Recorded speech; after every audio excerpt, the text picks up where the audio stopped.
What is happening, you beautiful, beautiful people? I hope that you're all having a blessed day. I'm trying to stay up myself. That's all we can do, man. All we can do is just put out positivity, put a smile on, and say, hey, bring it on, world. Whatever you got, I'm about to crush it. So, I wanted to talk a little bit about the beauty that comes with deciding to be sober. Now, I'm sure there's a lot of people that are going to be watching this that don't have substance abuse issues, you know? You can drink a beer or two, or you can drink half a beer. You can leave it alone on the table. It's fine, you know? Just you don't need it. It's something that you enjoy at the end of a day or when you're with friends. But when that love of that substance gets a little too extreme, like it did in my situation, the world around you starts crumbling. It's crazy. It's crazy how quickly it can happen. I have been sober for a year and a half now, so it took me a little while to really listen to these red flags, man.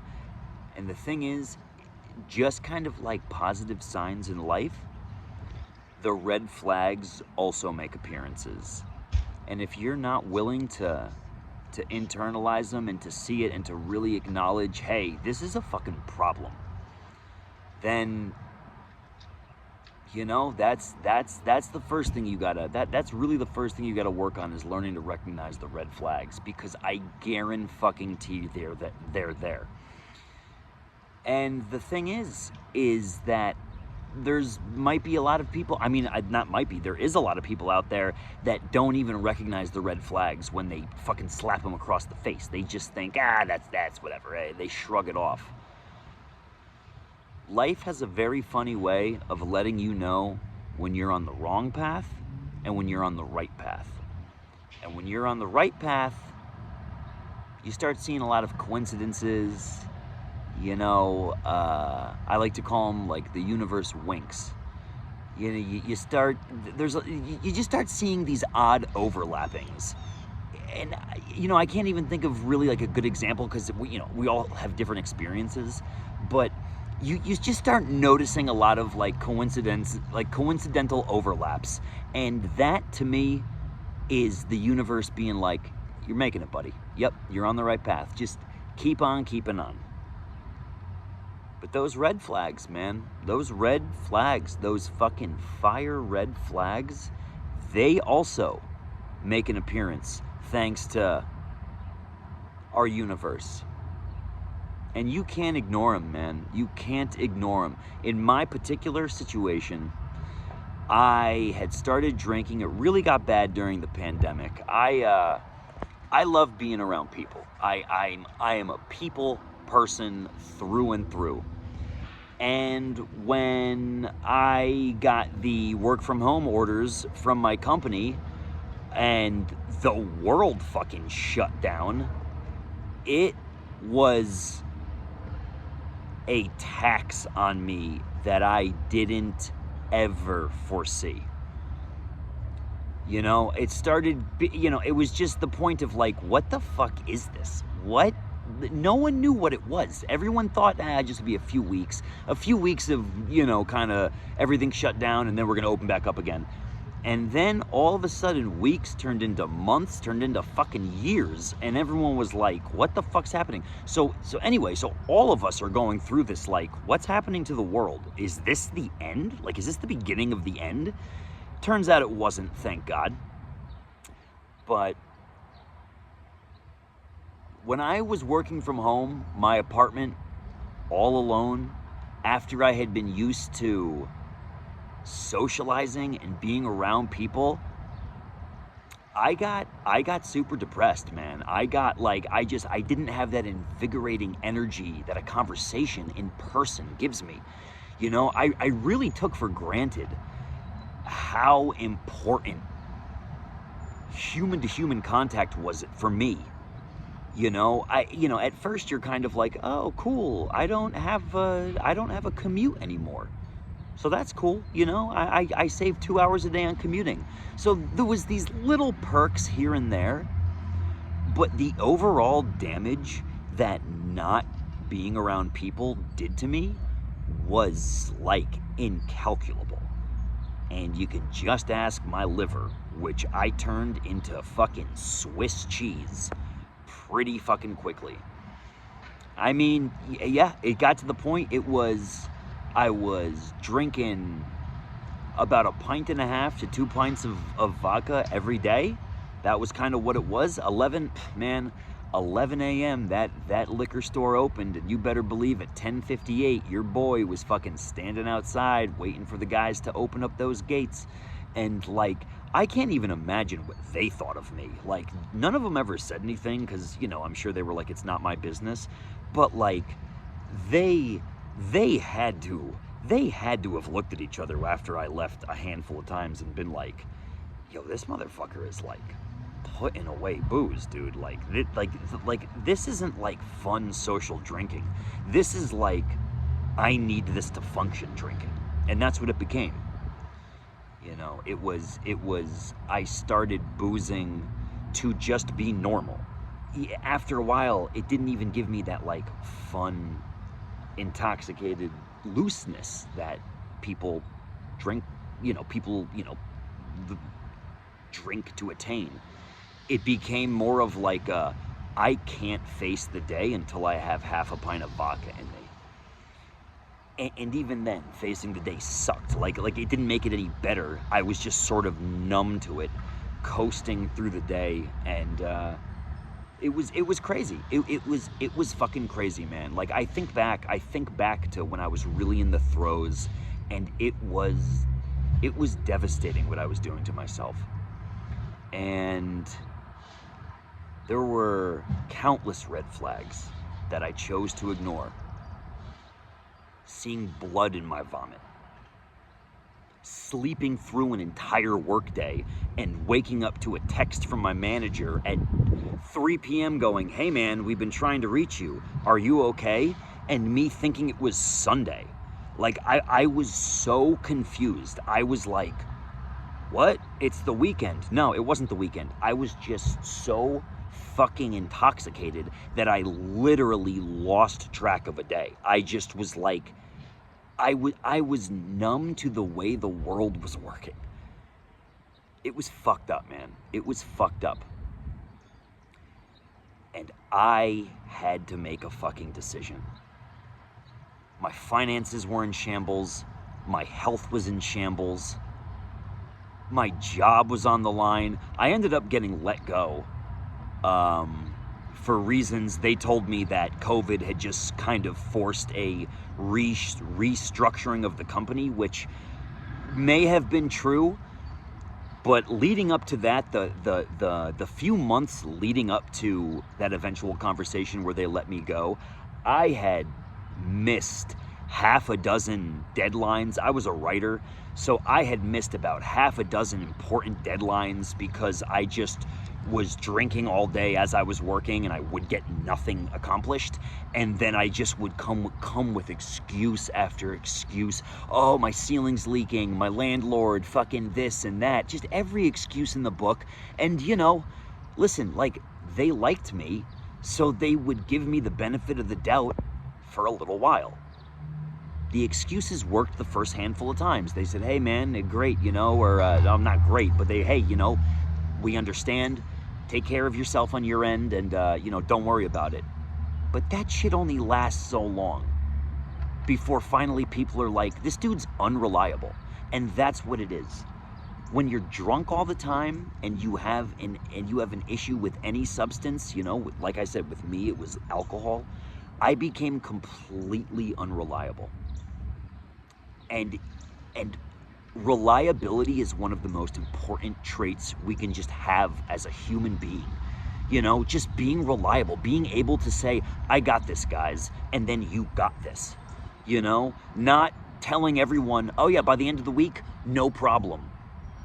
All of a sudden, end of day Friday comes and everyone goes, hey, so where's Where's that thing that you said you were working on all week and going, oh, just, you wouldn't believe the bullshit that you wouldn't believe the bullshit that went down on my end. And, all right, buddy, like, you know, it's enough is enough. When, you know, it's like, no more. Like, we can't, it's like I became a risk. I became a risk for the company. It was just like, if we keep this guy on staff, like, he's gonna end up like costing us money at some point. So they let me go. And I get it. You know, at first I was kind of in shock because I really didn't think that conversation was actually coming, but it did. And I fucking get it, dude. I fucking get it. I would have fired me too, man. I would have probably given myself a little less leniency than they actually did. But then here was the next problem. So, huge red flag number one. Got fired. Like I said, they told me it was a COVID restructuring. I'm pretty sure my alcoholism played a pretty big deal in that decision that was made. So red flag number one. But did I stop? Nope. No, I did not. Because then I got on unemployment, which basically meant I was getting paid every week and I literally had no responsibility. I didn't even have to sign into a work. I didn't have to show face. I had to do nothing. Every single Monday, another $700 in my account. That's when it got real crazy. That's when it was like, what is any of this for? It's just, life seemed pointless. We're all just sitting inside all fucking day. Everything's locked up. You can't do fucking anything. So what are you gonna do? I'm gonna fucking drink. Your boy, this guy, is gonna fucking get sloshed every minute of every day, because what means anything anymore? And then I had my first bout of alcohol withdrawal. I've been hungover in the past, you know. I went to college. I partied it up. I know what it's like. I know what it's like to wake up at 7 a.m. in the morning with your head feels like a fucking wrecking ball is bouncing around your goddamn cranium. But I never felt anything like this. This was like heart palpitations. I felt like I was on the verge of a panic attack for 13 straight hours. I would get these crazy rushes of like panic, and then it felt like just before it sort of exploded out of me, it came back down. 15, 20 seconds later, panic, calm. And it was that build up, release, every 15 to 20 seconds for 13 straight hours. It was fucked up. It was fucked up is what it was. I remember sitting on the couch thinking, I might have to go to the hospital. Like, I didn't know what was going on. So what I did, I ended up Googling alcohol withdrawal symptoms. And literally every single symptom that I read, I was experiencing. And so I just said, okay, this is alcohol withdrawal. This is, I'm seeing the literal writing on the wall. So it's alcohol withdrawal. And obviously, alcohol withdrawal can get so bad that you do need medical intervention. Mine, fortunately, did not. But goddamn, was that a fucking tough 13 hours, man. When it finally subsided, I remember telling myself, I'm never going to go through this again. And guess what the fuck I went through again? So that was the second red flag. Gave up drinking for about 3 days. Scared the fuck out of me, man. Absolutely scared the fuck out of me. You know, the day after that, I felt so depleted just as a human, of like my life force had just drained. Well, 72 hours after that happened, I went 3 days with no booze, felt real proud. And so that pride caused me to do what? If your guess is, go get another pint of vodka, because congratulations, you made it through your first bout of alcohol withdrawal and you went 3 days without drinking. So you might as well fucking celebrate. That's what I did. didn't go through alcohol withdrawal again, but that's what I did, and that continued. And thankfully, I never went through alcohol withdrawal like that again, but the drinking continued. I learned nothing. I learned fucking nothing. It's like, what the fuck, dude? I think back to that shit, and I'm like, how the fuck could you have picked up booze after that? But I was addicted, man. I was addicted. I was depressed. I was in a fucking shitty place, man. And when you're in a shitty place, you look to any avenue possible to just numb it out. You're not even looking for a solution half the time. You're looking for just a numbing agent. And that's what booze was, man. I didn't give a fuck. I would get drunk and just be like, everything's gonna be fine. Everything's fine. Is it? Isn't gonna be fine? Why don't you ask your fucking liver how fine things are? Because I bet that motherfucker's working overtime and he ain't getting paid. So I kept boozing. And then I was in New York City at the time. I went upstate to visit my parents. And it was a real sunny day like this. Beautiful, beautiful fucking day. It's fucking beautiful outside. If it's beautiful, if you're sitting inside and it's beautiful outside, you're making a big fucking mistake, man. Get outside, soak up some of these rays, man. It's natural fucking medication, man. It really is, dude. It's just, I mean, it literally just, you know, like the little life meters in video games when you go and it rays. I feel like that's exactly what the outdoors does to just the human body. So make it happen, dude. Get outside. I strongly urge it. So anyway, it was a lovely day like this. And I decided to go for a walk, you know. I said, I'll be right back. I'm going to go for a walk. And I knew what I was doing. My walk entailed going to the beer distributor, getting 4 of the highest percentage tall boys I could, going to the park, and fucking slamming them, dude. You know, just sitting under a tree, getting drunk, enjoying the weather, learning fucking nothing from the experience I had a few months prior. So I went and I got the beers and I sat down and I drank them all. And my memory gets real hazy after that. The next thing I remember is me sitting in a bar having a grilled cheese handed to me by one of the servers. Don't remember how I got there. Don't know how long I was there before the grilled cheese arrived. But I just remember looking down and her just putting a grilled cheese down and me just going, oh, fuck, grilled cheese. Fuck yeah. I remember having that thought. Fuck yeah.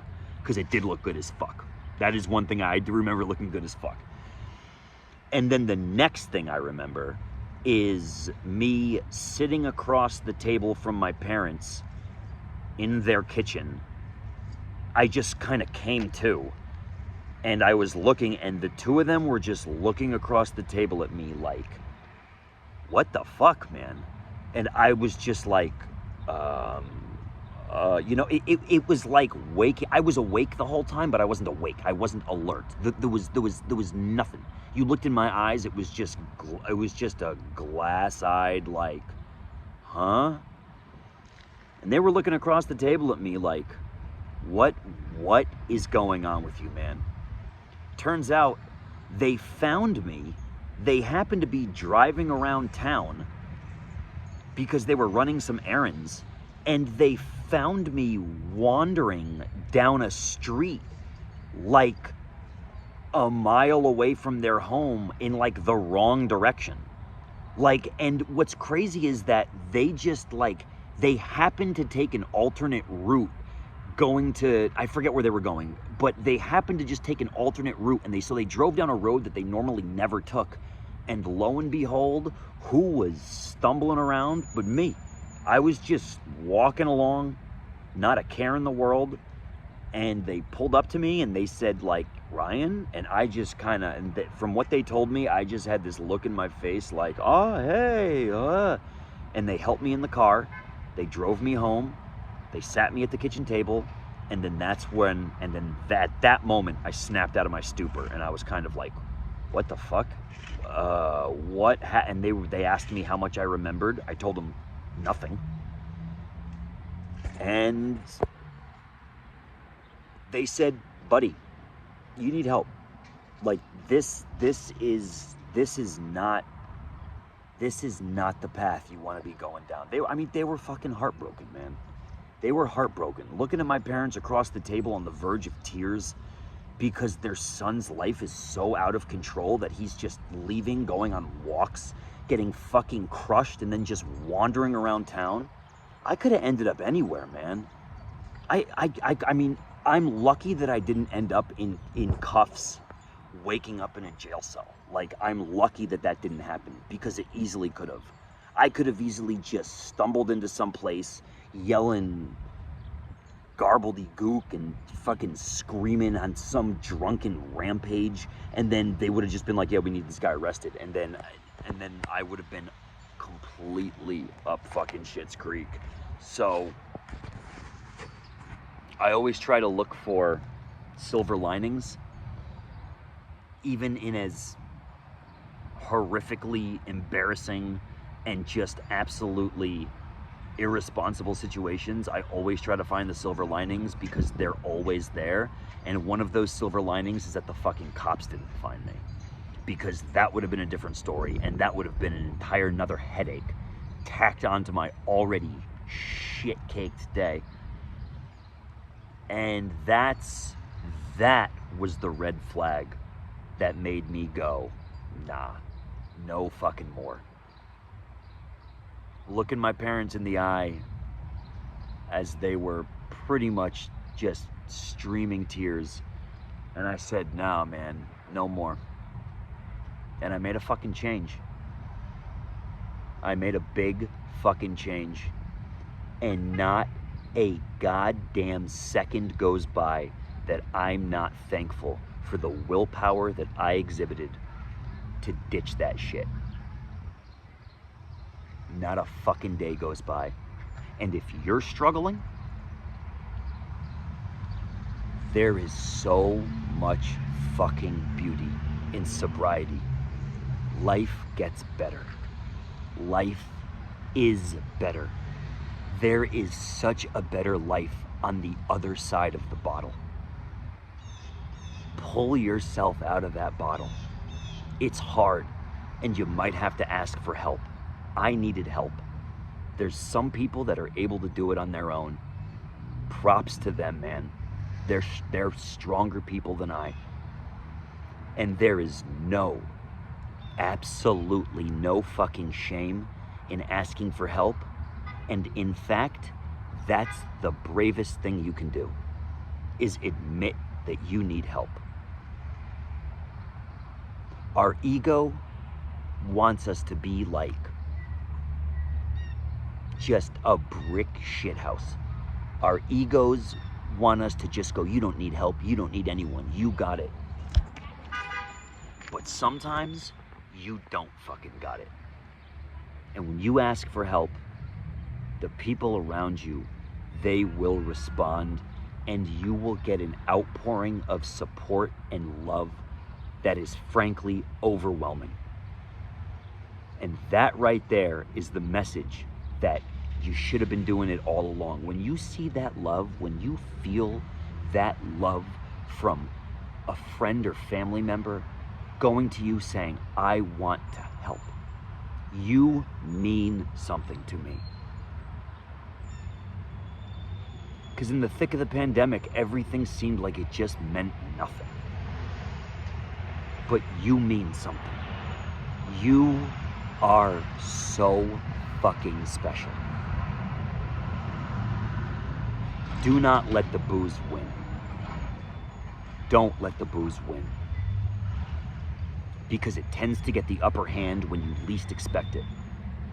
But you are stronger, and you are braver, and you are smarter, and you are better than a fucking bottle of booze. That fucking liquid bullshit. You're better. And if I can do it, you can do it. We can all do it. We need to support each other, and we need to show gratitude, love, and compassion, because it's not easy. You feel weak. You feel weak when you say, I am an addict. I am an alcoholic. You feel as though life has gotten out of your control. And in some ways, it has gotten a little out of your control. Because if you can't control the amount you drink, it's slipped out of your control. But I'm here to tell you that regaining that fucking control, grabbing those fucking reins of life as hard as you fucking can and pulling on it and choosing the fucking direction that you want to go, not the direction that that liquid bullshit is sending you down, it is a freedom that is indescribably beautiful. It is a beautiful, beautiful release.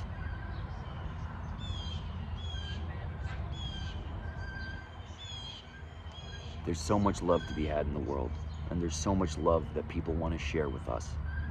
And if you're going through something tough, you're going through an addiction, just know there's people that care. You got this, man. You got this. You are beautiful. You are special. And you are worth every ounce of happiness that this universe can muster up. So stay up and stay stoked.